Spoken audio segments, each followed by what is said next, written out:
চুরির অভিযোগে 4 নাবালককে বেল্ট দিয়ে বেধড়ক মারধর। ভাইরাল হয়েছে সেই ভিডিও।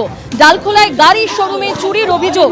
এক বিজেপি নেতার বিরুদ্ধে নাবালকদের মারধরের অভিযোগ।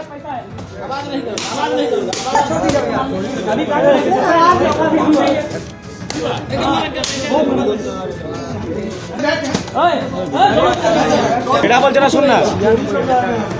ঠিক আছে, যেটা বলছে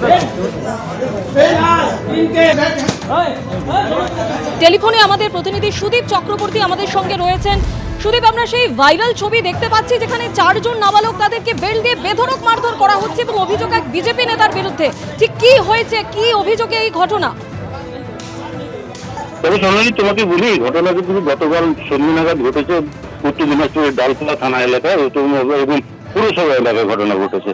এবং যেসব নাবালক আক্রান্ত হয়েছে তাদের পরিবারের দাবি তাদেরকে কাজের প্রলোভন দেখে, ক্যাটারিং এর কাজের প্রলোভন দেখে তাদেরকে বাইকে চালিয়ে নিয়ে যাওয়া হয়। এরপরে কিন্তু তারা জানতে হলে তাদেরকে রাত 10টা পর্যন্ত, ঠিক বিকেল 5টা থেকে রাত 10টা পর্যন্ত এই যেভাবে তুমি দেখতে পাচ্ছ ভিডিওতে বেল্টে পেটানো হচ্ছে, ঠিক একইভাবে পেটানো হচ্ছে 10টা পর্যন্ত। প্রায় সঙ্গে হারানোর অবস্থা চলে যাওয়ার পরে কিন্তু তাদেরকে কিন্তু ওখান থেকে ছেড়ে যায় তারা।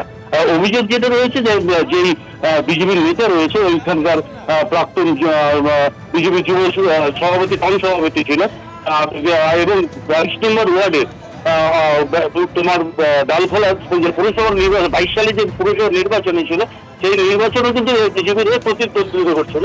যদি বিজেপির বর্তমান বিজেপি যা নেতৃত্ব রয়েছে তারা কিন্তু ঘরে নিতে চাইছিল। তারা বলছেন সে এখানকার একদম বিজেপি কর্মী, সে কোনো নেতৃত্ব স্থানীয় সে নেই, কিন্তু স্থানীয় যারা ছিল ডাকসাইতে তিনি বিজেপি নেতা এবং এই কিন্তু ওই এলাকাবাসী কিন্তু জানাচ্ছে এর আগেও কিন্তু একাধিকবার তার বিরুদ্ধে বিভিন্ন অভিযোগ উঠেছিল যে তারা সে বলপূর্বক বহু কাজ ওখানে করায় এবং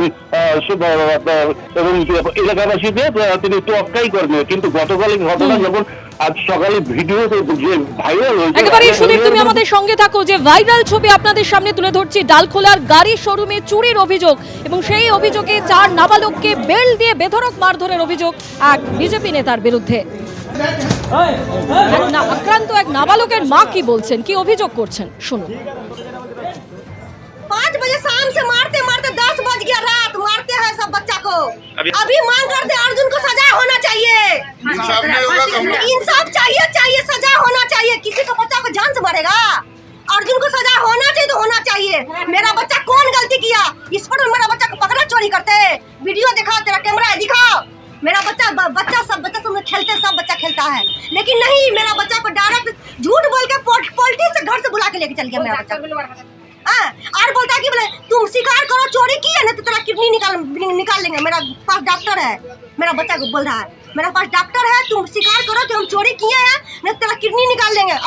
अभी मेरा बेटा हाल पूरा एकदम अधमरू खत्म। मेरा बेटा अभी चलने का लायक नहीं, फिरने का लायक नहीं, बात करने का भी लायक नहीं, पूरा बेहोश है मेरा बेटा।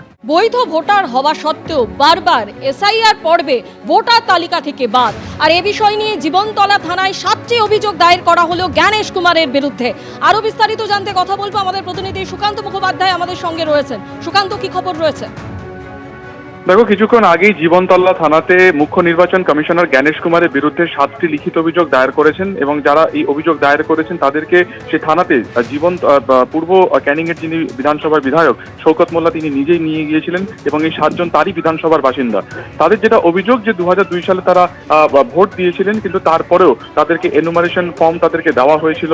এছাড়া যখন এনুমারেশন ফর্ম তারা জমা দিয়েছিলেন তারপরেও বিভিন্ন সমস্ত ডকুমেন্ট জমা দেওয়ার পরেও তাদেরকে বারবার হিয়ারিং এর নামে তাদেরকে কিন্তু বিরক্ত করা হচ্ছে। তারা একাধিকবার তারা গিয়েছেন, সেখানে তারা ডকুমেন্ট দিয়েছেন, কিন্তু তারপরেও তারা যেটা আশঙ্কা করছেন যে খসড়া তালিকা প্রকাশ হবে সেই তালিকাতে তাদের নাম বাদ দেওয়া হবে, তাদেরকে তারা ভোট যাতে না দিতে পারেন সেই চক্রান্তই করা হচ্ছে।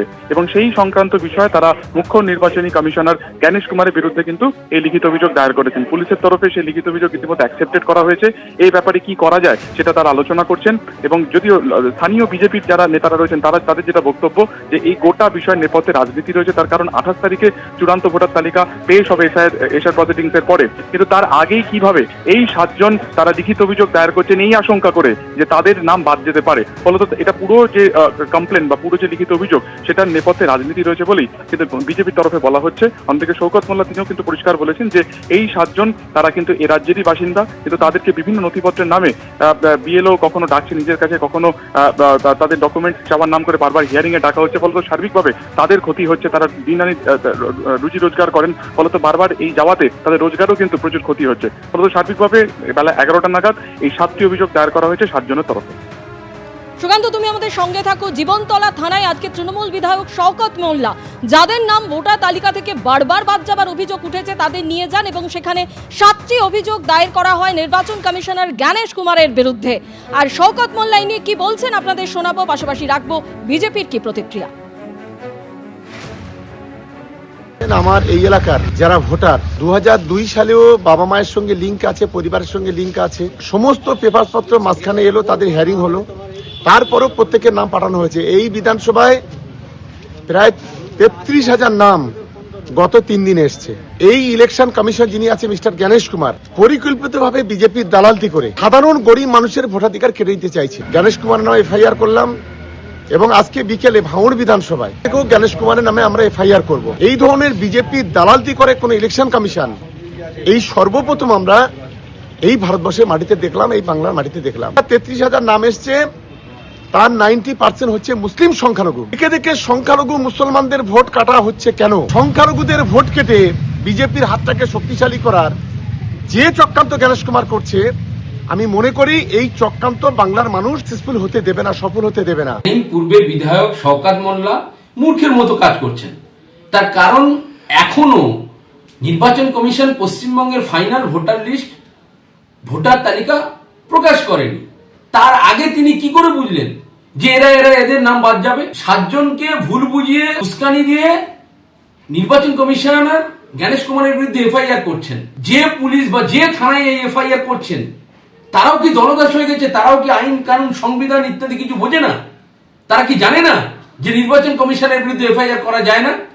এখানে চোর, ডাকাত, খুনি, সন্ত্রাস, ধর্ষণকারীর বিরুদ্ধে এফআইআর হয় না। যে ক্যানিং পূর্বে এবং ভাঙড়ে তৃণমূলের নেতারা এই শওকত মোল্লার নামে এফআইআর করছে যে তারা খুন হয়ে যেতে পারে, তিনি আবার আইন কানুন সংবিধান সমস্তকে বুড়ো আঙুল দেখিয়ে নির্বাচন কমিশনের বিরুদ্ধে এফআইআর করতে যাচ্ছে। এর থেকে লজ্জা আর কিছু হতে পারে না। এবিপি আনন্দ, এগিয়ে থাকে, এগিয়ে রাখে।